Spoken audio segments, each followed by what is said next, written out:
Hello, my name is Mike Pfaff, and this is my YouTube channel, Living in the Illusion. Now, on our board, as usual, we have the model from our last adventure. And this is what it was. The body is a tool of the mind. The body is a tool of the mind.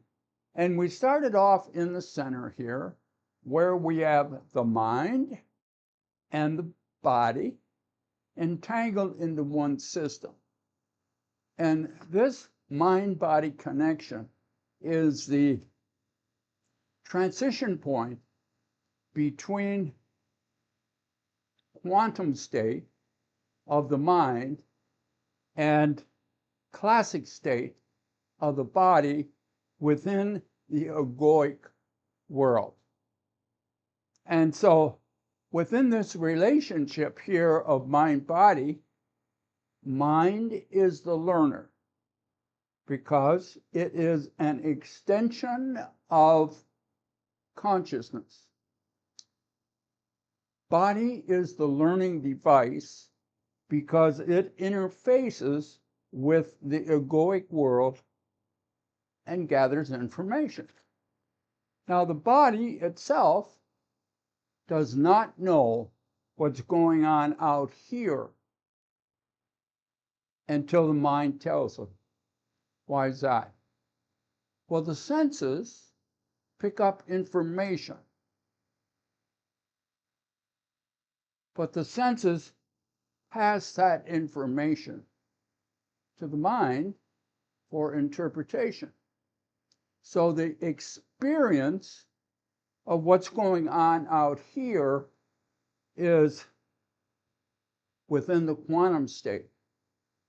So the experience is here, and I put this up here. It's private quantum information. Now over here, we have classic information, classic symbols and words and that kind of stuff that we use to communicate. Over here is quantum information. If you talk about computers, this over here is bits of information, and the bits are either plus or minus, 1 or 0. Over here, the bit is a quantum bit, and a quantum bit or qubit is in this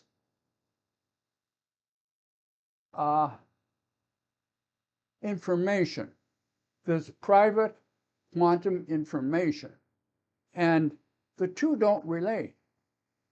This is probability. So the information, the experience is very private, and it is in a quantum state, and it is in the form of qubits. And qubits are infinite possibilities of the information and of the experience. So the experience of what happens out here in the classic world is the experiences in the quantum world.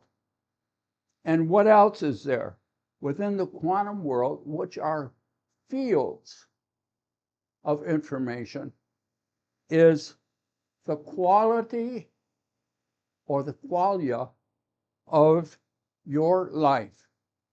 And that is where the meaning comes from. So over here, we have measurements. We measure anything.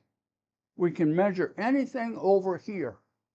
Plus, minus, yes, no, in and out, up and down, heavy, light, soft, hard, whatever it is, we can measure it here. So we get just the facts, just the facts. No meaning. They're just data, over here, we get the meaning and the quality of our life. So these two are very important to recognize. It's one system, and the body is the tool of the mind. It doesn't operate independent from the mind, doesn't know anything unless the mind tells it. And then it functions. So mind is the learner, body is the learning device, and from that process, we experience.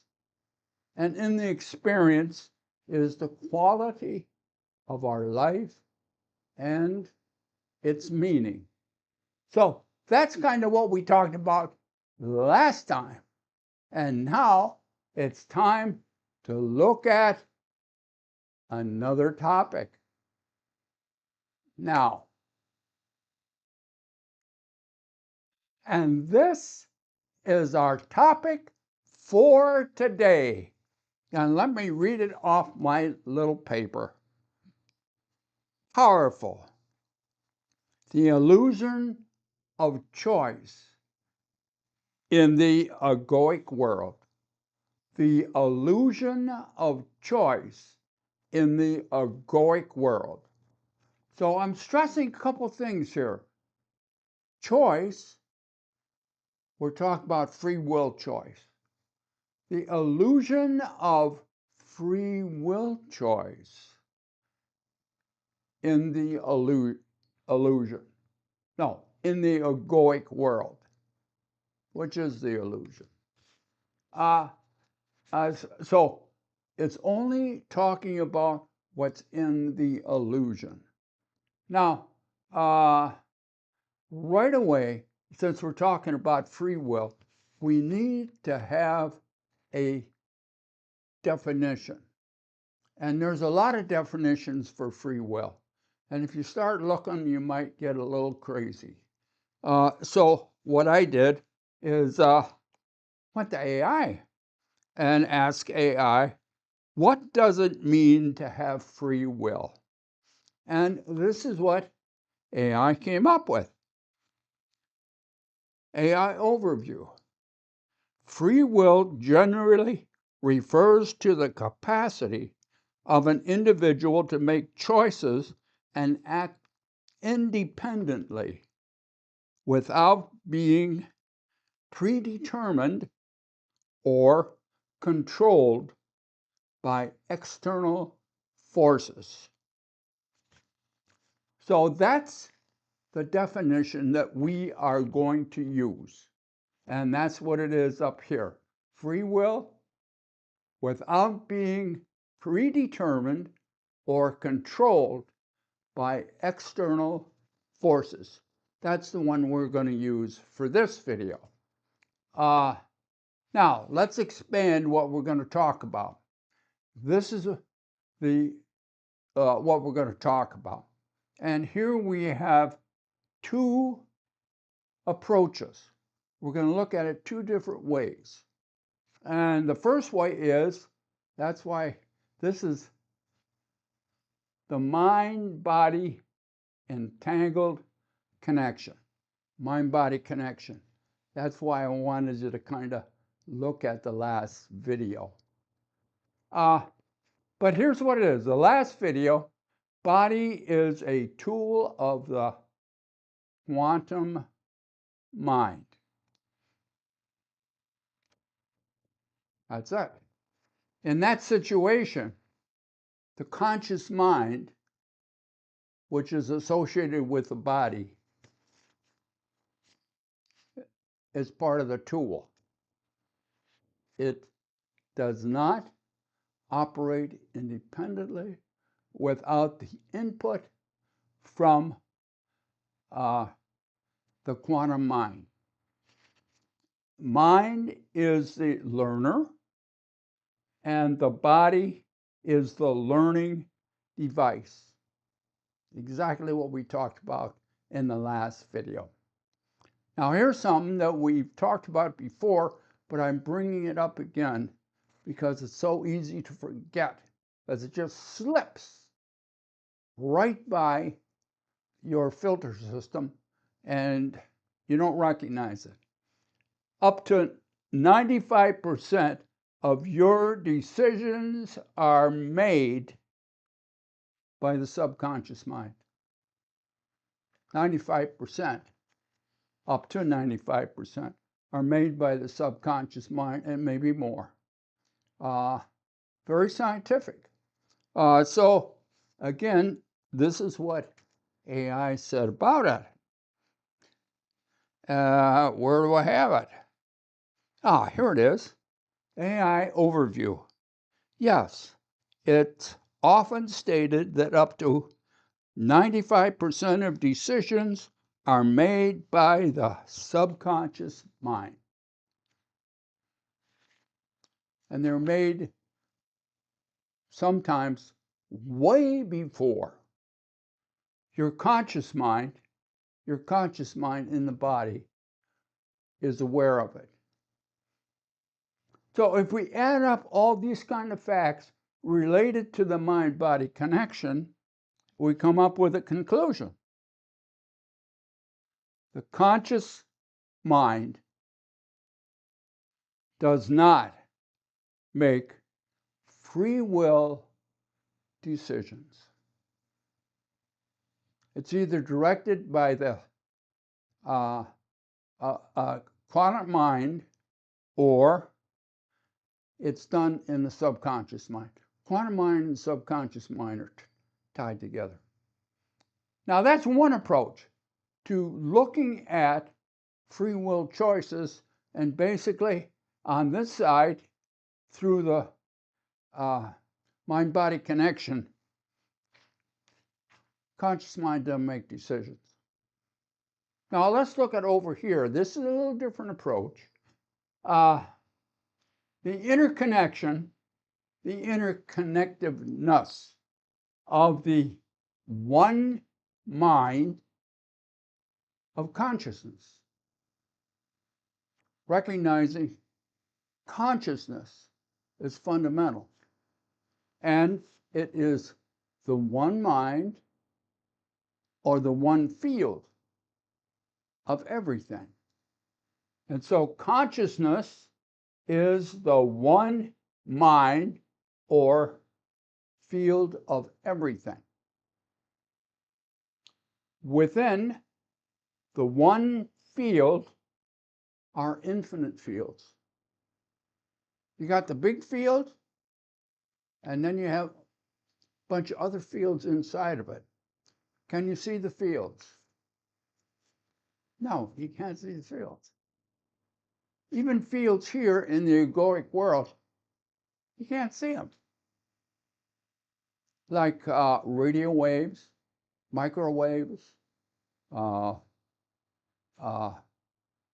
kinds of waves that we have. They're not seen. They have effects, but you can't see them. So you have to interpret them through the effects, but you can't see them. And it's the same way with us. You can't see these fields, but the effects are available. So, did we have anything around that? Yes, if we look at, and we're going to ask AI this also, recognizing that everything is interconnected. Everything is interconnected through the one mind. And here's what AI says. Yes, the concept of interconnectedness suggests that everything in the universe is ultimately connected and influences each other in some way. Influences each other, who's ever in that universe, in some way. Now, what is our definition of free will? not predetermined or controlled by external forces. Now, what does AI say? Everything is interconnected and influences in some way everything else. So now, this is in that infinite field of which we are embedded, we are influenced. Now, on a conscious level, do we think we are in the egoic world? No, we think we're independent. I can do any damn thing I want. But you can't. You got societies, restrictions. If you have religious persuasion, you have certain restrictions. If you have a certain educational background, it gives you certain restrictions. If you want to cross the street, you have certain restrictions. If you want to drive your car, you got certain restrictions. Everything has some form of influence on how you decide to do anything. Everything is interconnected and influences each other. Now, we have two approaches here. This approach, the conscious mind doesn't make any decision by itself. That's basically what it says. And over here, there is no free will because external forces influence every decision you make. We dance together in this universe. Everything is interconnected, and we dance together. Nothing is separate. In the egoic world, though, we believe absolutely everything is independent, nothing is connected, and I have free will to do whatever I want. You're living in an illusion. And that's what I've been trying to tell you. Now let's look at A Course in Miracles and see what it has to say. Here's what the Course says. No one can escape from the illusion unless he looks at them. I better say that again. No one can escape from illusions unless he looks at them. For not looking is the way they are protected. When you don't recognize you're in an illusion, as magnificent as you think it is, you say, oh no, that's the real world, until you begin to look at it. This channel is to support you in looking at the illusion, because when you do, it will dissipate like smoke through a chimney. And then you can begin to live a different kind of an existence right here in the illusion. So think about that. And we look forward to seeing you next time, right here, where we always are, in the illusion. Bye now.